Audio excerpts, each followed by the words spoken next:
the rains and so forth. I want to ask you, if you see a snake, please do not point it out to me. I'd rather not see the snakes, personally. But we are enjoying our time with you all and getting to know you, and we are praising God. This morning devotional, we're going to jump right into, so we don't go over time, because breakfast is after this, and I don't want to get too far between you and your breakfast. Amen? All right, so we're going to go to the book of Psalm, the 56th chapter for our scripture reading. Then we're going to go to the book of Samuel, 1 Samuel, for our study. So Psalm 56 and verse 1 says this: "Be merciful unto me, O God, for man would swallow me up. He fighting daily oppresses me. Mine enemies would daily swallow me up, for they be many that fight against me, O thou most high. What time I am afraid, I will trust in thee." What time I am afraid, I will trust in thee. Our message this morning for devotion is entitled The Ziklag Crucible. The Ziklag Crucible. Let's pray. Father God, we thank you for this opportunity to study your word and to have this time of worship. I am asking now, Lord, for an extra outpouring of your Holy Spirit. I'm asking, Lord, that you would be in our presence, and that, Lord, you would speak today. Let me not be seen or heard. Instead, Father, we want to hear a word from the throne room of grace. This is our prayer in Jesus' name. Amen. All right, so little background on what's going on. We speak here to David's predicament. And David was exiled by Saul. Remember Saul was jealous of David? Do you remember what Saul sang? The lady said, "Saul has killed his thousands, and David has killed his tens of thousands." Saul didn't like that very much, did he? Saul was kind of like Donald Trump in a little bit, right? He was a little jealous. He didn't like somebody else getting the attention. And so Saul began this idea that he would kill David. And you remember he tried multiple times, threw a spear to try and kill David, broke up the friendship between Jonathan and David in the sense that Jonathan had to warn him, David had to flee. And so David fled, but David made some mistakes. One of them was that he went to work for the enemy. You see that second box? He went to work with King Achish, who was the king of the Philistines. And David then began to exhibit mercenary behavior. And that is, he was basically like a soldier for hire, he and his 600 men. And ultimately, David was rejected by the enemy. He was there with the Philistines when they were ready to go and fight Saul. I'll show you a map of that in a second. And David was going to go with them to fight against Israel. Now that would have been a horrible look, but David was in a predicament. If he didn't go with the king of the Philistines to fight Saul, the Philistines might have killed him. And if he did go with the Philistines to fight against Saul, he would never be king of Judah, as Samuel had anointed him to be. He was in a predicament. But what happens, God gets us out of messes even when we get ourselves into them. Somebody ought to say amen. Even though David got himself into this mess, when the elders of the Philistines saw that it was David that was going to fight with them, they could not believe it. They said, "Wait a minute, you mean to tell me that this guy who killed Goliath is going to fight on our side now?" They said, "Wait a minute, that does not make a lot of sense. We will not fight with this guy. Send him away." You see how that worked? God got him out of that mess quickly. And we pick up the story right there. David has been rejected by Saul, rejected by the Philistines. He has 600 men. He has a family. And David is now trying to figure out what is going to happen next. He thinks he's escaped all trouble, but I want to tell you that when we think we are out of trouble, sometimes the devil has set up his greatest trap. Now watch this. In 1 Samuel chapter 30, verse 1 says this: "And it came to pass, when David and his men were come to Ziklag on the third day," it was a 3-day journey from where he was with the Philistines, "that the Amalekites had invaded the south, and Ziklag and smitten Ziklag and burned it with fire, and had taken the women captives that were therein. They slew not any, either great or small, but carried them away and went on their way. As David was away, the women and the families and the children were left unprotected. The Amalekites, the forever enemies of the children of Israel, invade and take them all captive. They're made hostages against their will. Now let me show you the map I was talking about. If you look at the map here, you can see Ziklag is down at the bottom. To this day, no one knows exactly where Ziklag was. And you can see up at the top of the map near Jezreel, that's where the fight was going to be. Saul followed the green arrow to the battle. The Philistines, you see Gaza down here, this fight's been going on over thousands of years. The Philistines went up the red arrows to fight. David was sent in the opposite direction of the war and thought he was safe. Verse 3. So David and his men came to the city. As they are approaching the city, the Bible says it was burned with fire, and their wives and their sons and their daughters were taken captives. Verse 4, then David and the people, these are his 600 men, then David and the people that were with him lifted up their voice and wept until they had no more power to weep. This is a powerful Bible story. Here's David and 600 soldiers. These are mighty men of valor. And as they're going back, walking back towards their new hometown where the Philistines have allowed them to live in Ziklag, and in the distance, they can see the smoke coming up over the town. I can imagine that the 600 and David begin to run towards their home, to where they left their women and their children. And as they're running, they realize the camp is empty. They hear no screams. They hear no yells. They hear no cries from babies. And as they get home and they look around, their homes are burned. Their belongings are gone. Their families have disappeared. And the Bible says that the 600 of them sit down and they weep. In fact, it says they weep until they have no more strength to cry. Let me ask you a tough question, young people. Have you ever been to Ziklag? Has anything ever happened in your life so terrible that as you are dealing with it, you weep the kind of tears that are uncontrollable, tears that leave you scarred? The pain that you go through is so difficult that you are unable to fathom or understand the depth of the pain you're going through. I can tell you, young people, that many times in my life, I have had a trip to Ziklag. Many times in my life, I've gone through things that have left me so broken. One of them was the death of my mother. When I was 2 years old, my father left my mother, and my father married my mother's second cousin. It was devastating. In that time, for a woman to be divorced, her husband leave her, and my mother had to raise us by herself. 3 boys by herself. She raised us in church, in Pathfinders, in the choir, even though I couldn't sing. She tried her best. We had family worship. She did her best to raise us right. And I want to tell you that when my mother died of cancer, I had a Ziklag moment. I could not understand why God would allow such a terrible thing to happen to such a godly woman. I wept uncontrollably.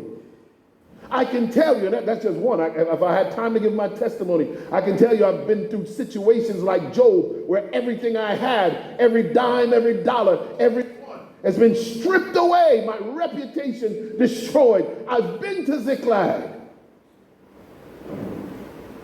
But when you get to Ziklag, as the elder pointed out during the prayer today, what God is trying to do in our Ziklag experiences is develop our characters. So the message is called the Ziklag Crucible, because what God does is he allows us to go into a circumstance that develops our character. A crucible does that. Let me show you the definition of a crucible. The first definition is a vessel of a very refractory material, such as porcelain, used for melting and calcining a substance that requires a high degree of heat. Look at what the second definition is from the dictionary. It is a severe test. Look at this. It is a place or situation in which concentrated forces interact to cause or influence change or development. Did you see that? A crucible is a place that you get to in life that causes you to be developed. In fact, some might say there are circumstances that force us into development, where we have no choice but to either grow or be destroyed. Look at this. This is what Ellen White says about the crucible. And this is taken from, on the next page. Instead of exposing and publishing one's faults to others, you will put forth the most patient efforts to heal and bind up. A harsh-spirited man is unrefined, coarse. He is not spiritual. He has not a heart of flesh, but a heart as unimpressible as a stone. His only help, look at what she says, his only help is to fall on the rock and be broken. The Lord will place all such in the crucible and try them in fire as gold is tried. Did you see that? In fact, the message to the Laodicean church, what Jesus tells them is, I advise you to buy of me gold tried in the fire. This represents the development of the character that is the character like Christ's. She says, when he can see his own image reflected in them, he will remove them. So here's what God does. He places you in the crucible and he leaves you there until he can see his reflection. The religion of Christ is to take possession of the whole being and give force and power to all our faculties, renovating, cleansing, and refining. It manifests itself without parade and high-sounding words, but is shown in an upright and unselfish life. Two key lessons from what Ellen White says here. God will leave you in the crucible as long as it takes for your character to change. I hope you get that. There are some of us who are going through things and we can't get a breakthrough. We can't get through the other side of the problem. And the reason we can't is because we refuse to learn the lesson or refuse to gain the growth the crucible is intended to provide. So some people say, I don't know why God keeps allowing me not to be able to keep a job. Maybe God wants you to learn to be nicer to people. Are you getting what I'm saying? And so the problem keeps coming because there's something in our characters that need to change. And God allows us to stay in the crucible. Because the second lesson out of this passage is this. There's no such thing as an arrogant Christian. You're not high-minded if you're a Christian. One of the true evidences of Christianity is humility. There's no such thing as an arrogant Christian. It is an oxymoron. No such thing exists. By default, the Christian is humble. And so God allows the crucible to humble us.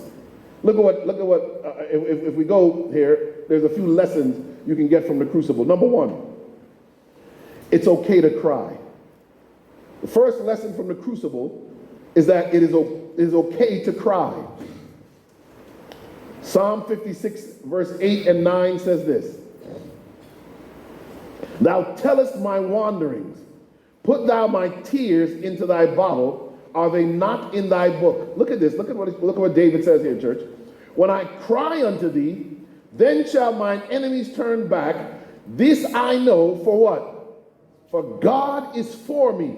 When we cry, especially as our tears and our doubts, our frustrations and our anger, as they're turned into tears, you know there is no evolutionary reason for tears.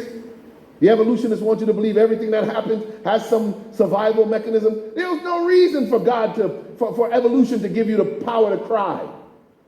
That is, the fact that we cry when we are pained or broken, when we are hurt, the reason tears are so important is because they are evidence that God designed you. But look at what David does. He says, listen, to God he says, take my tears, Lord, and put them in a bottle. He says, take my tears, Lord, and write them in a book. He says, in fact, he says, are they not written in a book? We talk about the book of life and the book of works. David here mentions a book of tears, a book of sorrows. I want you to get this, because some people are not Christians, because their argument is, if God really loved me, he would not allow me to suffer the way I suffer. I want to submit to you, first of all, read the story of Christ. You have not suffered the way he did. He was divine. He was God. And yet he came to earth and he suffered, born in a manger, lived a life of poverty in Nazareth. Jesus suffered on the oppression of the Roman Empire. And yet, when he got to the outside the tomb of Lazarus, and as he overlooked Jerusalem, the Bible says that Jesus wept. You're not suffering alone. Every tear you have ever cried, God has a record of it, and I'm going to show you why God kept a record of it. I am going to show you today why even your sorrow is so important to God that he keeps record of it. And that is found in the book of Revelation, chapter 21 and verse 4. Every time you read this verse, I hope you see it different going forward. Revelation chapter 21 and verse 4 says this: he will wipe away every tear from their eyes. Look at this. And death shall be no more, neither shall there be mourning, nor crying, nor pain anymore, for the former things have what? They've passed away. Somebody ought to say hallelujah. Praise God. Let me tell you something. I have been through some tough stuff, but my hope is in Christ Jesus. All my hope is in Christ alone.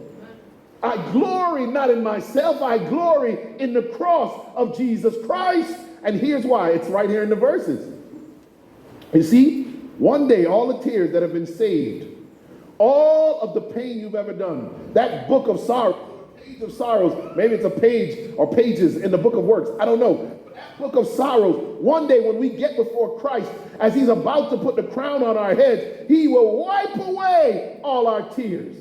You know what tears he's going to wipe away? You're not going to be tired crying tears of sorrow as you stand before Jesus to get your crown. He is going to wipe away the tears, young person, that you cried yesterday. The tears you cried last year. He's going to wipe away from your memory, from your spirit. He's going to wipe away all the suffering you've ever done. Jesus is going to make it right on that day. Let me tell you something. So when you're going through a crucible and you begin to cry, just remember Jesus suffers in our crucibles with us. And one day, he, having experienced pain with us, will wipe away all of our tears. Let me tell you something, that gives me hope as a Christian. See, Christianity is not like other religions. We have a special type of hope. Not just of eternal life, but an eternal life without pain. This is why we know there will be no eternally burning hell. This is a demonic doctrine. God would never cause someone to suffer eternally. Here we go. 1 Samuel 30 and verse 5. More into David. And David's two wives were taken captives. Now, David had two wives, Ahinoam the Jezreelitess, and Abigail, the wife of Nabal the Carmelite. And look at what happens in verse 6. And David was greatly distressed, for the people spake of stoning him, because the soul of all the people was grieved, every man for his sons and for his daughters. David got there, and I want you to see how the devil does it. One, David has to go through what he goes through with the Philistines. Then David has to go through what he goes through with Saul first, then with the Philistines. Then he's got to walk back home. He gets home and it's destroyed. His stuff is gone. His wives are gone. He has to grieve the loss of his own family. As he's grieving the loss of his own family, his 600 loyal followers, his soldiers, turn on him. Watch this, church. In verse 6, this is a statement of what will happen during the time of trouble. Look at it. It says, as David is greatly distressed, because the people spoke of stoning him, his own friends. I hope you guys are getting this. Sometimes, when everything is going right, all your friends will be all by your side. They'll all have your back. When life gets difficult, especially for being a Christian and standing up for Christian principles, which is what happened to me, people closest to you will turn and look to stone you. Can you imagine? David is now isolated from everyone else. But look at how verse 6 ends. It's powerful. It's one of the promises I go to when I'm in trouble myself. But David encouraged himself in the Lord his God. His friends wanted to stone him, 600 mighty men. His wives and children are gone. He has no home in Israel. He has no home among the Philistines. David is left alone. And David does not begin to complain. He does not begin to quarrel to God. The Bible says David encouraged himself in the Lord his God. That word there, encouraged in the Hebrew, is the word hazak. It's a word that means to strengthen, to prevail, to harden, to be courageous. It's from the stem word of strengthening oneself. David looked at his situation and David said, you know what? Even though everything has gone wrong, I am going to trust God. Here's why people lose faith in God in the trial. Let me tell you something very important, young people. We were at a panel in Loma Linda just recently, and someone asked, why is it so difficult to be saved? And one of the other panelists, I didn't say this, one of the other panelists, when a nutritionist from Weimar said this, he said, why is it that so many Seventh-day Adventists have a Catholic view of God? We think God is looking for a way to disqualify us from heaven. That's not what's happening. In fact, Baylor University in Houston, Texas, in the United States, two sociologists, Paul Froese and Christopher Bader, they wrote a book, America's Four Gods. America's Four Gods. And they say that when you poll Americans, they see God four different ways. And these four different views of God are as if they were four different people, because the character of God is so misinterpreted by three of the four groups. Let me say this. If you're going to be a Christian and survive the end times, if you're going to be a Christian and stand through the time of trouble, you must understand God's character. The first 32%, the biggest chunk of Americans, says that God is authoritarian, that if you don't please him, he'll zap you like Zeus with a lightning bolt or something. 16% say God is critical. 24% say God is distant. He doesn't really care what's going on with us. Only 23%, less than 1 in 4 Americans, actually had the right understanding of God. That God is benevolent, that God is love. I hope you're getting this. Many Christians don't understand, and I don't preach fluffy sermons that say God loves you and that's all that matters, because that's not what the Bible teaches. The Bible requires obedience. But the Bible does not require obedience because obedience pacifies God and saves you. God requires obedience. Obedience actually comes when you connect to God. As you turn your eyes upon Jesus and look full in his wonderful face, you begin to see the world differently. The hymn says, the things of this earth grow strangely dim in the light of his glory and grace. As you draw closer to Christ, by default, you want to obey him. Jesus says, if you love me, you will keep my commandments. I don't keep my commandments to prove I love Jesus. By God's grace, I will keep the commandments because I love Jesus. A mango tree, I like mangoes. A mango tree does not produce mangoes to prove it's a mango tree. A mango tree produces mangoes because it's a mango tree. The Christian bears good fruit because the Christian is a Christian because he loves Christ, not to prove he's a Christian. Here's what it is. We need a place to stand. 1 John 4 and verse 8 says this. He that loveth not knoweth not God, for God is what? God is love. I get to choose which version of God I see. I can see him as authoritarian or critical or distant. I choose to see God as benevolent. So even when I fail God, I choose to see him as a God who wants me to do good and wants to do good for me. Look at this. Our greatest weapon against discouragement and doubt in time of trial is an accurate knowledge of the character of God. Why was David able to strengthen himself in the Lord? Because David understood God's character. He knew God's love for him, even though David had really put himself in that predicament. You get what I'm saying? Even when you fail, you must know God loves you. Here it is. Number one, in the crucible, it's okay to cry, knowing that God is going to take care of you. It's okay to cry because God cries with you. It's okay to cry because one day He's going to wipe away every tear from your eyes. But the second thing you must do is that you must bring your pain to God's promises. You must bring your pain to God's promises. In the hour of difficulty, I go back to Scripture and I remember God's promises. The promise that says in Revelation chapter 3 and verse 19, Jesus says, all who I love, I rebuke and chasten. Be zealous therefore and repent. When I'm in trouble, I remember, you know what? Even in my difficulty, God is showing me love. Ellen White says this, in this hour of utmost extremity, David looked earnestly to God for help. He encouraged himself in the Lord, recalling many evidences of God's favor. And here's where this comes from our scripture reading. What time I am afraid, I will trust in thee. Psalm 56:3 was the language of his heart. Did you see that? That was the language of heart. Let me tell you something, young people. Make this the language of your heart. That when I'm afraid, I'm going to trust in him. Look at this. Though he could not discern a way out of the difficulty, God would teach him what to do. Here's what David does. Look at what he does. And David said to Abiathar the priest, Ahimelech's son, I pray thee, bring me hither the ephod. And Abiathar brought thither the ephod to David. And David, look at what David does when he's in trouble. The Bible says, and David inquired at the Lord, saying, shall I pursue after this troop? Shall I overtake them?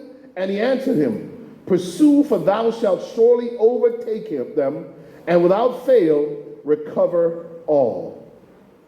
When you're in trouble, the third lesson you get is this one. Seek the Lord's direction. Pray in faith. When you're in trouble, enhance your prayer life. Pray more often. Pray about even the little things. Pray about the minutia. Pray about the stuff that seems like God wouldn't be concerned. Pray about making sure that you've got enough toothpaste in your bathroom. Pray about stuff. Because God is concerned with every detail of your life. Seek the Lord's direction. Mark Batterson says the greatest tragedy in life is the prayers that go unanswered because they go unasked. Jesus said, you have not because you ask not.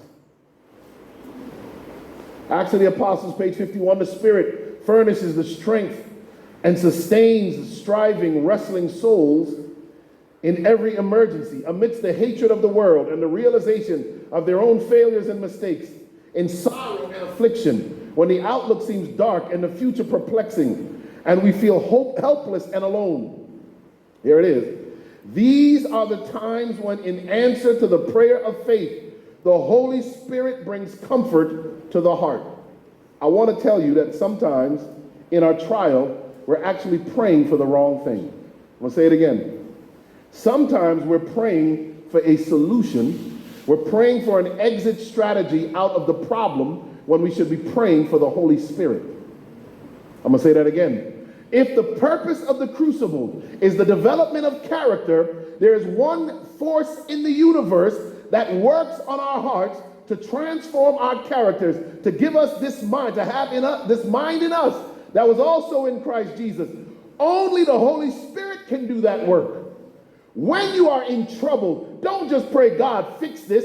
Pray, God, send your Holy Spirit. And in this problem, let me learn what it is you want me to be. What is it about me, Lord, that needs to be changed? 1 Samuel 30 and verse 9 says this. So David went, he and the 600 men that were with him, and came to the brook Besor, where those that were left behind stayed. Look at this. But David pursued, he and 400 men, for 200 abode behind, which were so faint that they could not go over the brook Besor. Now, I want you to get this. God tells David, after he takes the ephod, he tells David, go after them, you'll surely get everything back. David tells his 600 men, don't worry, we're going to get everything back. God has told me we're going to get it back. We're going to go after the Amalekites, and we're going to get our stuff back. As they begin to pursue them, 1/3 of David's men decide they can't go forward. Now they're going to fight an entire army of people with only 600 men. It's kind of like Gideon, but not as bad. 1/3 of them say, I'm not going any further. I'm staying on this side of the brook. Young people, you are going to meet people in your life that are on the Christian journey with you, but they're going to at some point say, I can't cross the brook. I can't go any further. I can't go any more in the Lord. I want to submit to you, young person, that when they do, you leave them.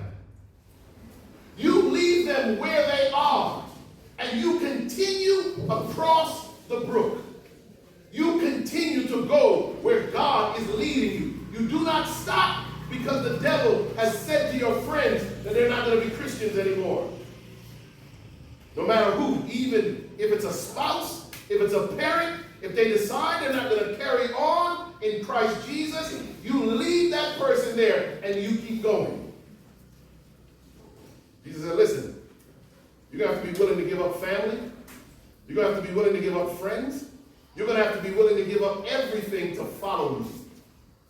And I have learned the hard way that when things get difficult, many who you thought were close will decide they're not crossing the brook.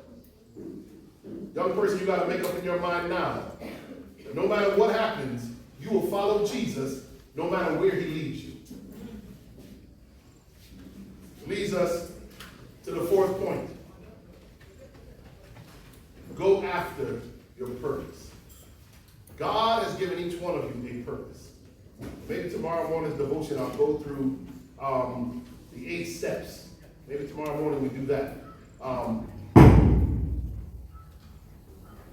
But God has a purpose. You see the devil going to keep messing with stuff. You got to just keep going. You can't stop because the devil says stop, because things aren't working. You got to keep traveling on. We'll try and see if we get the projector back up, but I'm going to read from Counsels on Health, page 367. Counsels on Health, page 367. This is what Ellen White says. Prayer and effort and prayer will be the business of your life. You must pray as though the efficiency and praise were all due to God, and labor as though duty were all your own. If you want power, this is what Sister White says, if you want power, you may have it, as it is awaiting your draft upon it. Only believe in God, take him at his word, act by faith, and blessing will come. You know what Ellen White says here? Ellen White says that if you want power, you can have it. In fact, the word she uses is the word draft. She says, as it is awaiting your draft upon it. We don't use the word draft much anymore in English like it's used here. Draft is what, when you write nobody even writes checks anymore, actually. When you used to write a check, it would draft the money out of your account and give it to someone else. If you didn't have enough money in the checking account, you would be overdraft. That's the word that we would use. What the spirit of prophecy is telling us is that God has a bank account, as it were, a bank account of power for each one of us. When in the crucible, we pray to God in faith. It's like we're able to write a check. Listen, young people, it's like we're able to write a check, and we can draw on that Holy Ghost power to work in our lives. Let me tell you something. Yesterday, as we were driving out here, we passed by someone who was trying to sell us some cloths. The first time we passed by them, we didn't give them anything. And the Spirit of God said to me, you should have given that person something. Normally, you don't buy things off the street. When we got to where we were going, we found out we left our passports all the way back at the hotel. And this traffic in Bangalore makes the traffic in Los Angeles look like child's play. And I was worried about having to go all the way back. But God said you need to go back because you were supposed to give the people standing there selling stuff something and you didn't give it to them. We went all the way back and I said, there's no way. Lord, I said, there's no way we're going to run into the same people. There's no way 2 hours later they're still standing there. When we came back, the first gentleman we saw as we were passing the same intersection, he wore his mask inappropriately. It was just up to here. His nose was sticking out, so I knew it was the right guy. And I said, hey! And everybody in the car, all 3 of them jumped. What is he yelling for? And I waved the guy over and I gave him the money. 2 young ladies came over and I gave them, I didn't even buy anything, I just gave them something.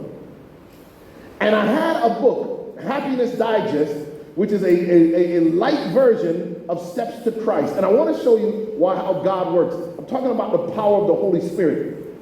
I didn't give the book to the first guy. It was the second person that came. 2 young ladies came. The first young lady, God said, give her the book. I gave her the book. And she said to my wife through the window, I cannot read in English. And I said, take the book. And the Spirit of God said to me, don't worry. Someone is going to read that book for the people. They are all one family. And as I drove off, I said, you know what? They all did kind of look alike. He said that family will be blessed by that simple book you left them. And the fact that you came back, in their mind, you came all the way back around to give them something. Let me tell you something. India is not going to be won to Christ because we have the best arguments. It's not going to be won to Christ because we have the best music. India will be won to Christ because we behave like Christ. Because we are under the influence of Christ. Because when everyone else is harsh and determined, the Christian is going to be giving and caring. We will be under not our own power or strength. We will have drafted the power from the Holy Spirit. Look at what the Bible says. Isaiah chapter 51 and verse 12 says this. I am he that comforts you. Who art you, that thou shouldest be afraid of a man that shall die, and of the Son of Man which shall be made as grass? Do not be afraid of the calling. You are supposed to go after them. And we're not going after them to get our stuff back. We are going after the world to get them to know Jesus Christ as Savior. We're not supposed to be afraid of men. Look at verse 13. And forgettest the Lord thy Maker, that hath stretched forth the heavens, and laid the foundations of the earth, and has feared continually every day, because of the fury of the oppressor, as if he were ready to destroy. And where is the fury of the oppressor? Look at verse 14. The captive exile hasteneth that he may be loosed, and that he should not die in the pit, nor that his bread should fail. Look at verse 15. But I am the Lord your God, that divided the sea, speaking of the Red Sea, whose waves roar. The Lord of hosts is his name. This is the message for you, IYC. This is the message for you here. This is what God is telling us through Isaiah in verse 16. And I have put my words in your mouth, and I have covered you in the shadow of my hand, that I may plant the heavens and lay the foundations of earth, and say to Zion, you are my people. Watch this. Your work here in India is summarized in Isaiah 51, looking at verses 12 through 16. God is going to put his words, his actions on you. He's going to put his words in your mouth. He will cover you. Doesn't matter if, like in America, the government is beginning to get hostile to religious freedom. It does not matter if it seems persecution is around the corner. The latter rain is going to fall and miracles will be worked. And you young people are called to finish this work. You're going through the crucible now because you are being prepared for the battle ahead. So the last lesson is this one. Don't give up before God is finished. David went all the way, found the Amalekites.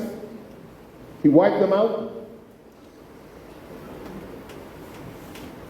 David got everything back. In fact, David didn't just get back what they lost, all of their goods and their wives and their children. David got the stuff the Amalekites stole from other people.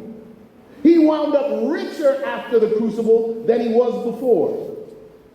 He was better off after the incident than he was before. Watch this. a servant comes, a messenger comes to tell David that Saul died in that battle that David avoided. While David was dealing with the crucible experience, God was preparing the way for him to be king. 2 Samuel chapter 2 and verse 4 says this, and the men of Judah came, and there they anointed David king over the house of Judah. I'll finish this point on my mother as my wife comes forward. My mother was diagnosed with multiple myeloma. It's a bone marrow cancer, which means that every bone in her body, the marrow of the bone, you know, the marrow inside the bone, began to grow in a metastatic way. Meaning that what happened is every bone began to break all over her body. These are called pathologic fractures. And she had pain from the crown of her head to the sole of her feet. When I got to her hospital room in Miami as she was dying of this cancer, she was about this big around. She had lost all her weight. She had no hair from the chemotherapy. My mother, who had raised me, cared for me, made sure I was successful in this life and prepared me for the next life. I watched as she withered away in pain, a most ignoble death, church. I went into the bathroom of that hospital. And my mother, ironically, was an administrator in that very hospital, the cancer hospital she died in. I went into the bathroom and I began to weep and cry like David and his men. And I was angry with God. I'll be honest with you. I began to shout to God, how could you? As my mother was sleeping, dying outside the door of that bathroom, how could you, God, allow my mother to die such a painful death? All she did in church, all she sacrificed, how could you, Lord? God whispered in my ear, she has been perfected. She has been perfected. This crucible, this final crucible, gave her a character befitting eternity, and I have laid her to sleep. And you know what God said to me then? What will you do with her Jesus, Eric Walsh? You know what I found, young people? There is a depth of mercy in following Jesus Christ all the way. You, young person, no matter how bad you may have been, no matter how far from God you may have gone, you have not outsinned God's ability to save you. There is a depth of mercy.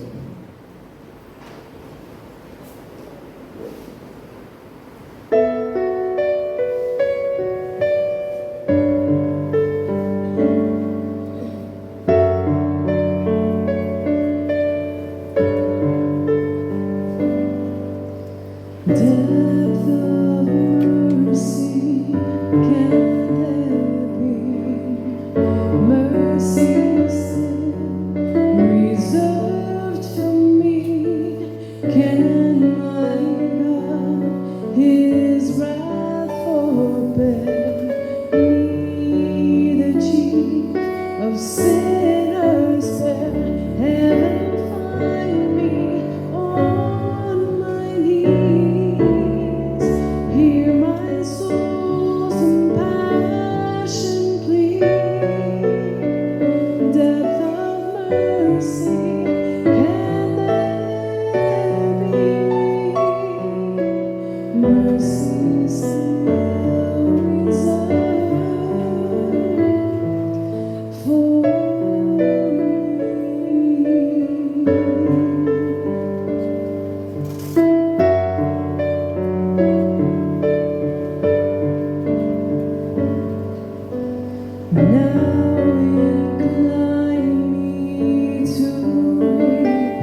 stand. Do you want to experience the depth of mercy that God has? If you want to allow every crucible experience to grow your character, that you become more like Jesus and gives you the power by the Holy Spirit to go out and do the work God has called you to do, I want you to stand as we pray.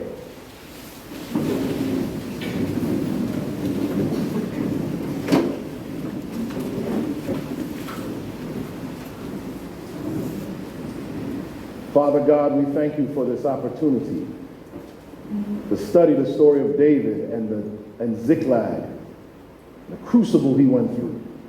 Lord, there are some people under the sound of my voice right now, some that will listen to this later, but Lord, they're going through a Ziklag experience. They are in the crucible. And Lord, some of them are wondering where you are. They're wondering why they're suffering the way they are. Father God, I pray right now that they would read what David says when he says that you would capture our tears in a bottle and that our tears are written in a book. Father God, we are not forgotten. No matter how dire the situation, no matter how terrible the suffering, we are not forgotten. So Father God, encourage us now that as we go through our crucibles, as we experience Ziklag, Father God, our prayer will always be, Jesus, what is it you're trying to teach me? Father, what is it that needs to be removed from my character? Holy Spirit, do your work in our lives, that we would be more like Jesus, that we would cross the brook, go after what you have sent us after, which is to win souls for Jesus. This is our prayer in Jesus' precious and holy name. Let the church say amen.